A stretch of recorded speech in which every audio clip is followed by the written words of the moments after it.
don't understand. I have been here for 9 weeks and I thought I was going to go around Wales and Scotland, and now I'm going to Australia. Hello guys, welcome back to Cruising as Crew. I am Lucy, and today I'm going to be telling you a little bit about my cruise ship experience over the last 4 years. So yeah, let's get into it.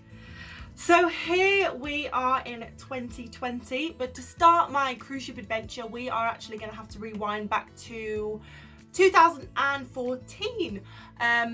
So I think in the November of 2014, I applied to the Onboard Spa.com, and it's pretty self-explanatory. It was to work in the spa on board. So I had just finished my level 3 beauty therapy NVQ qualification. So I wanted a job doing what I had just trained to do, being a massage therapist, facialist, esthetician, but I also wanted to travel. And it just so happened that during my course at college, a woman had come in to do a little talk on working on cruise ships, and pretty much ever since that day it was just something I was going to try.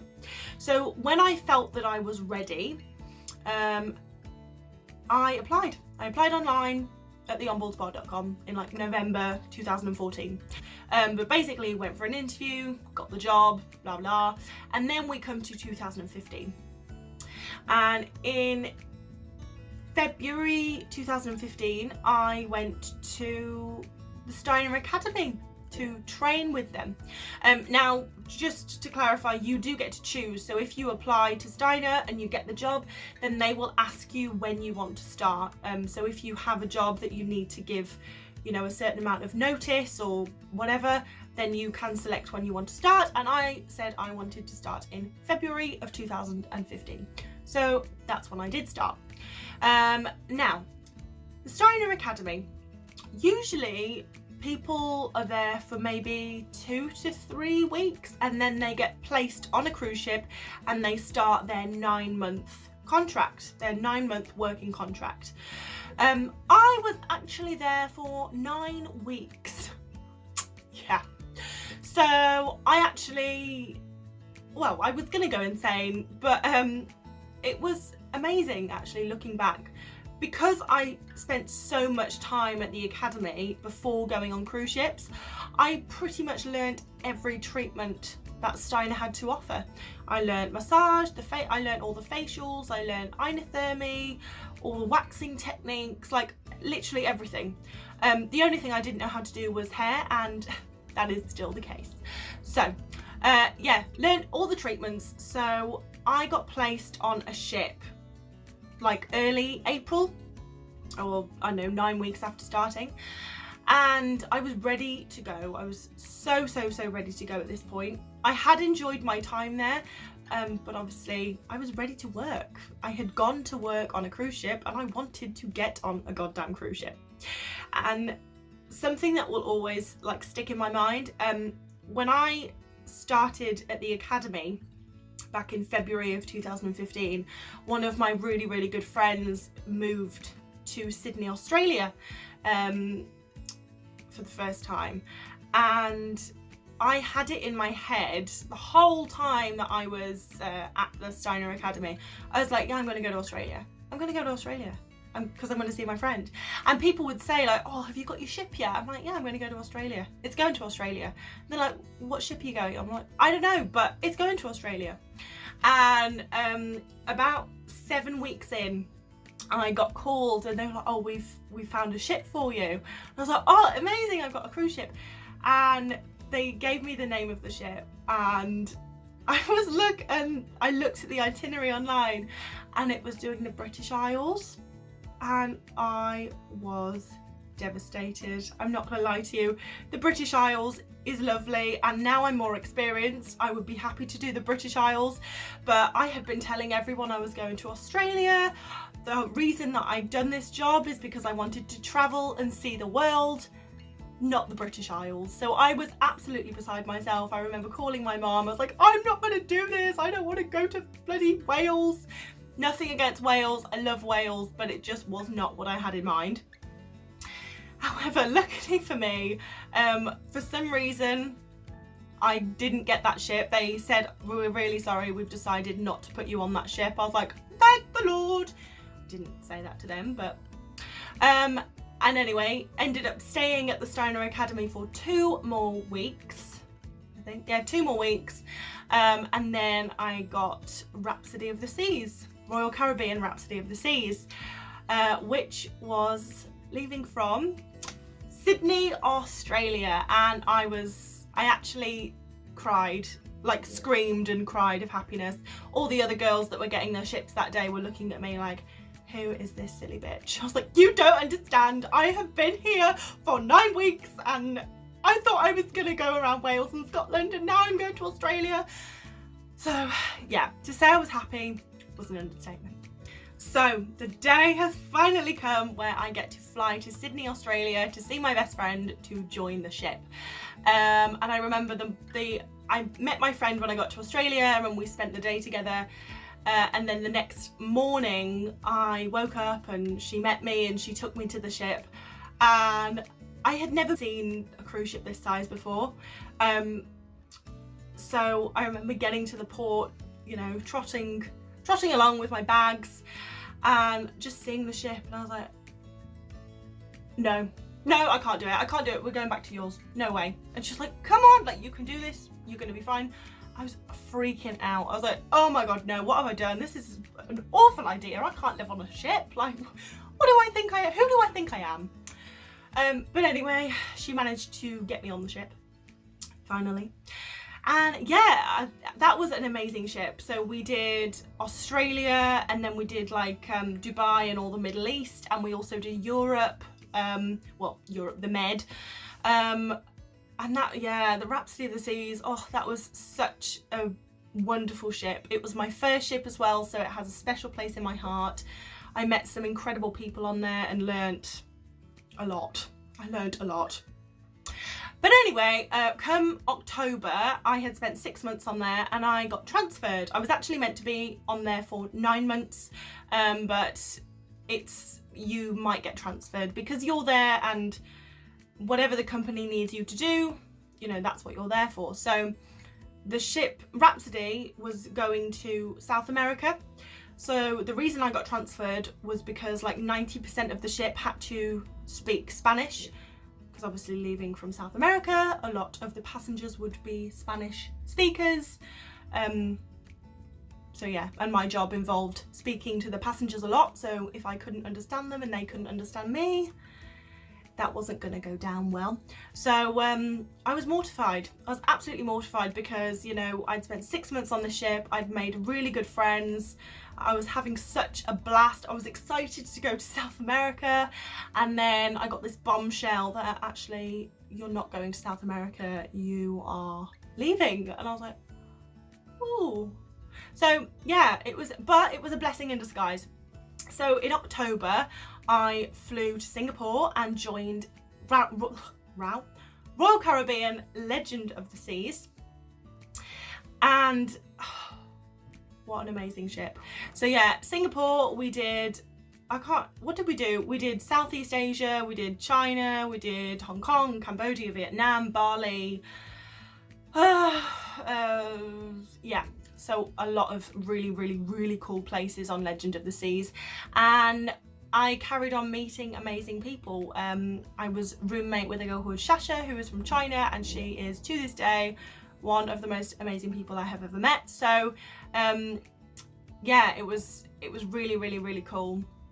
It was a hard adjustment because, you know, going from spending 6 months with a group of people on a certain type of ship to going to a different ship with a different group of people, it's really difficult. But I will say this for being transferred, it makes your contract go so much quicker.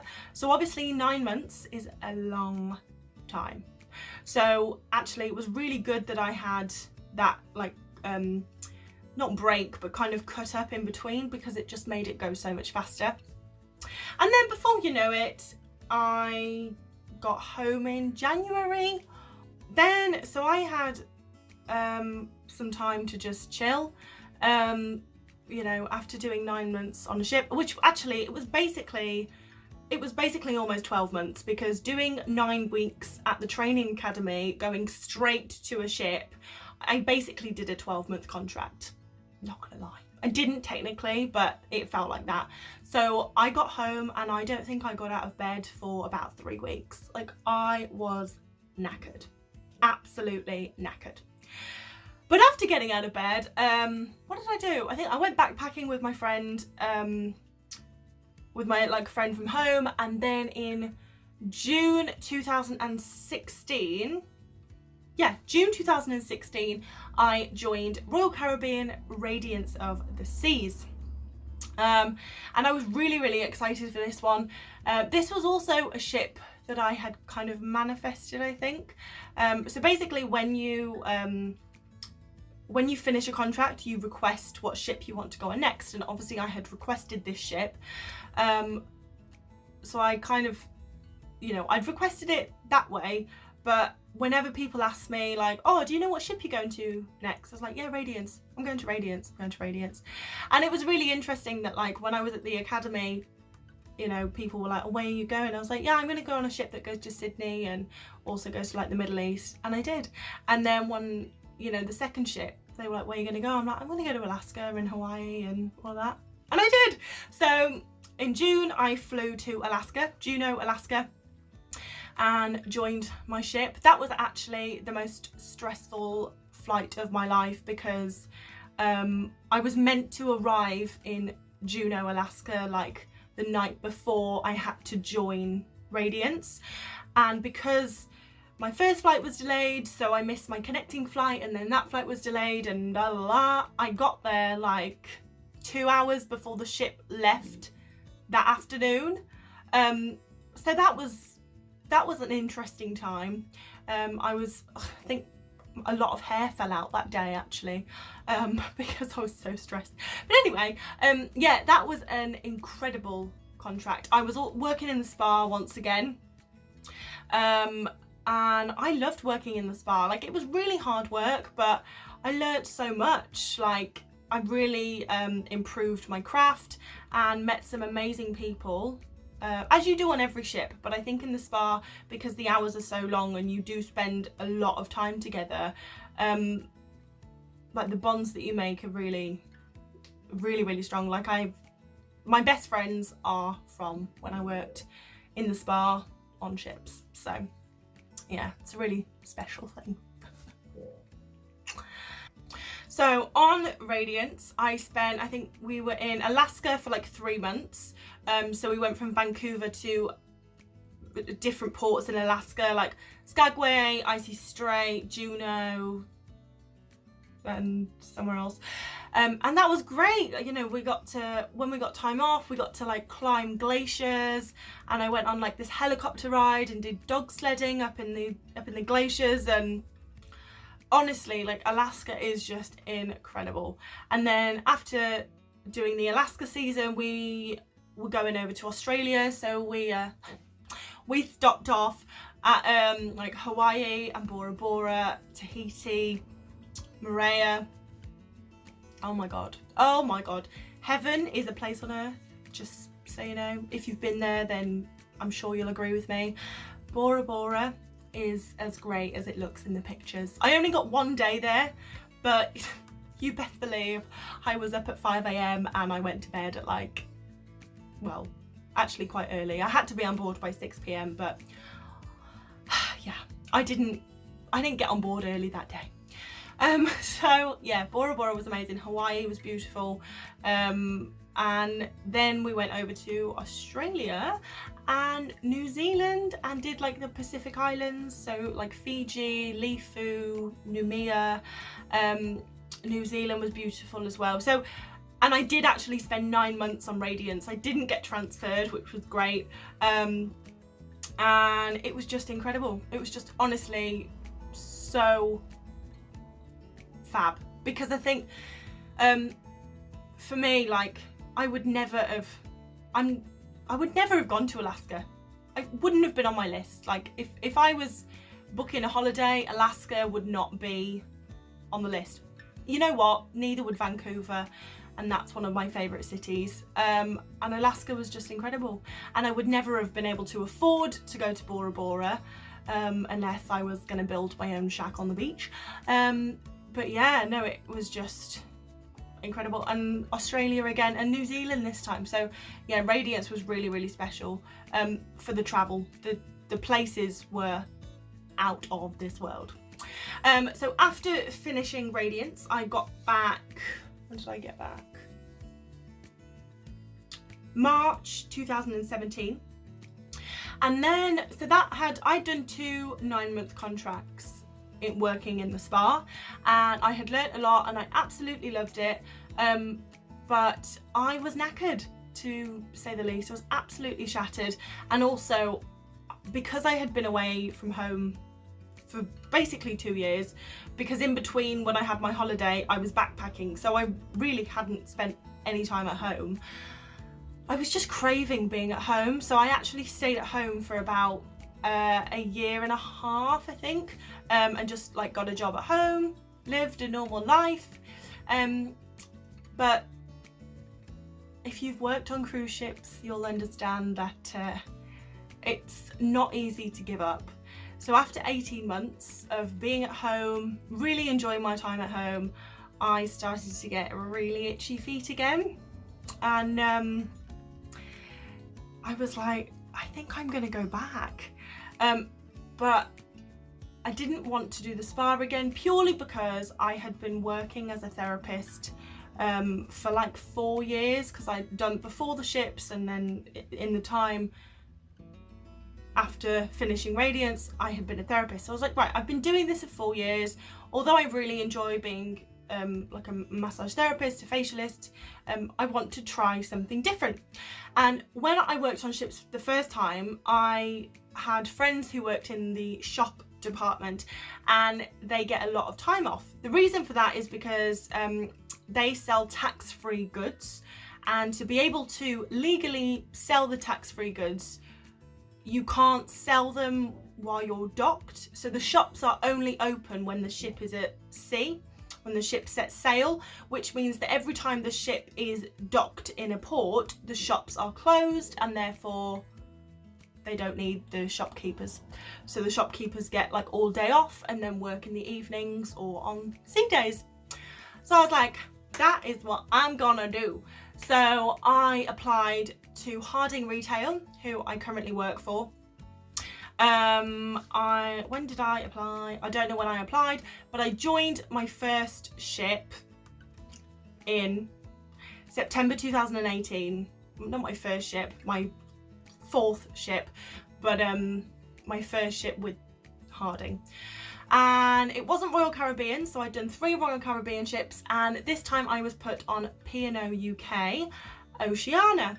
And yeah, so September 2018 to March 2019, I was on Oceana, working in like the perfume and beauty shop, so I was in my element.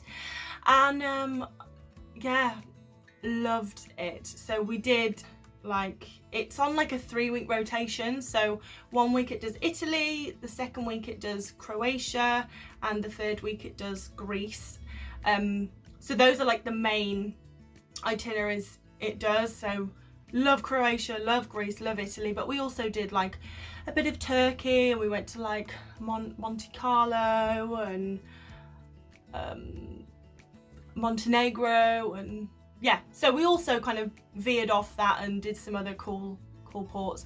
But yeah, like I think Oceana was just, it was beautiful. It was perfect because I loved my job. I loved my job in the spa as well, but this was a lot easier, and also it was something brand new. I'd never worked in a shop before, so I felt like I was learning again, which was great.